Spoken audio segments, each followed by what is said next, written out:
All right, welcome to the logical fallacies of the week. These are actually biases this week.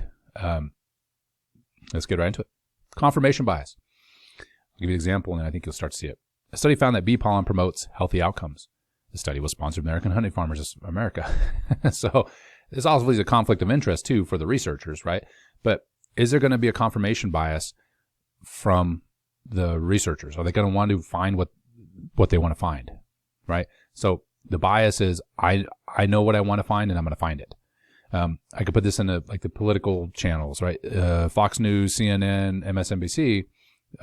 If you have a certain worldview, you're going to watch MSNBC and CNN. If you have another worldview, you're going to watch Fox News, right? So that's going to fit however the news is. It could be the same story, but it's going to be told to you in a different way to confirm your bias about the situation, what you think about a particular topic. Okay, what would be a good idea is to watch the other channels maybe to get some perspective. And then you can then form a good argument, right? You could be biased. I'm going to use this from a past example. Okay, you could be biased against evolution. So all you read is information about evolution from the lens of things that are intelligent design literature, okay, or creationist literature, right? And so you read this literature, but you never read the other side, right? So you're going to view the topic the way you want to view it, instead of stepping back and saying, all right, let me gather all the data and try to make as less biased decision as possible. Okay, so that's clear. Here's another one. Dave sells a diet. So think about what's going on here. Dave sells a dietary supplement. Again, we're trying to work through these now. I hope you're starting to see maybe these are like critical thinking puzzles a little bit, right? Dave sells a dietary supplement. He took the dietary supplement to lose weight. So he sells it. So he's got a monetary investment, and he took it himself to lose weight because he wants to lose weight. Along with the incorporation of a fitness program, he lost weight. Dave believes the supplement is effective in promoting weight loss. So was it the fitness program? This is that, correlation equals causation kind of problem still, like we talked about earlier. But, well, Dave doesn't want to believe that. Dave wants to believe it's a supplement because he's selling it and he's taking it himself.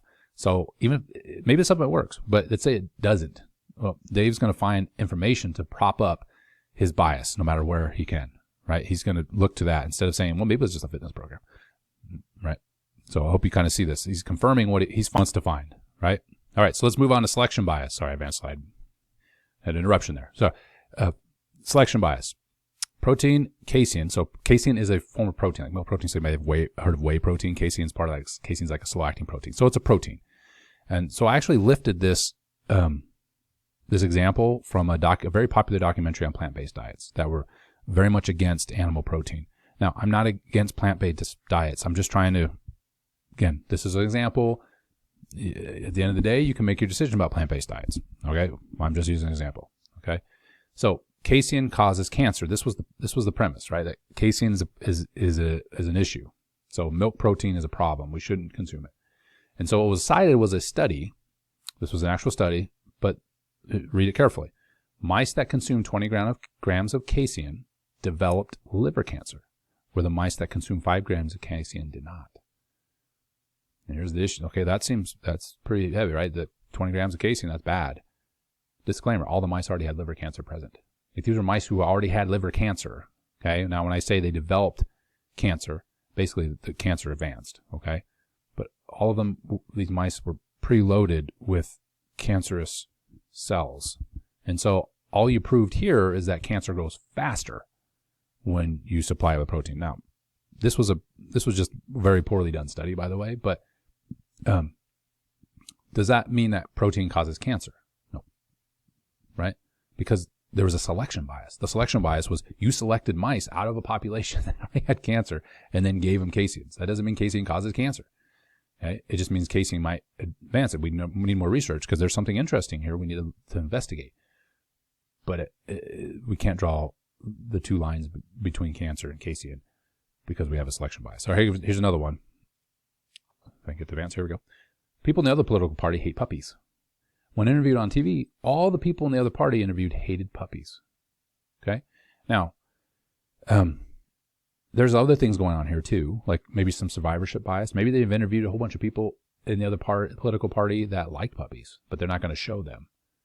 Okay? That's a form of selection bias by the TV station, though, right? So in other words, it's this confirmational bias thing. Confirmation. This will lead to a confirmational bias, which is I believe what I want to believe about the other political party hating puppies. Well, down, kind of upstream from that would have been, well, you've been led to believe that, and now you want to believe that because of the selection bias that occurred. Either as the people that were being selected, maybe they went and selected people at the other political party at a I Hate Puppies rally. But down the street was the same party having a I Love Puppies rally. But they only went to the rally that was for I Hate Puppies. And come to find out, hey, these people really hate puppies. Well, I was right, but you had a selection bias. Right? And come to find out that only the people that went to the I Hate Puppies rally, there's only 3% of the whole political group that you demonized that actually hate puppies. So we need to be aware of this. I've seen this played out like in the ask people on the street questions about like the history of America. Okay. Well, you don't know how many people they interviewed that actually gave the right answers, right? You get these like absurd answers, like how many states are there? And people are like, 33, right? How many stars are on the flag? 57, right? I mean, and we're like, oh, I can't believe these people, right? But who are these people? You don't know who they are. They could be actors for all you know. So, there's a selection bias there, and what that can lead to then is like the whole country doesn't know the history of America. Okay, but where were these people? They're hanging out on the beach. Maybe some of them never even went to school. You don't know if they're from the United States. I mean, again, there's so many things we need to think through, is what I'm getting at. Okay, to make these big inferences. That's a selection bias, right? And then that leads into a confirmation bias. They kind of go hand in hand in certain times.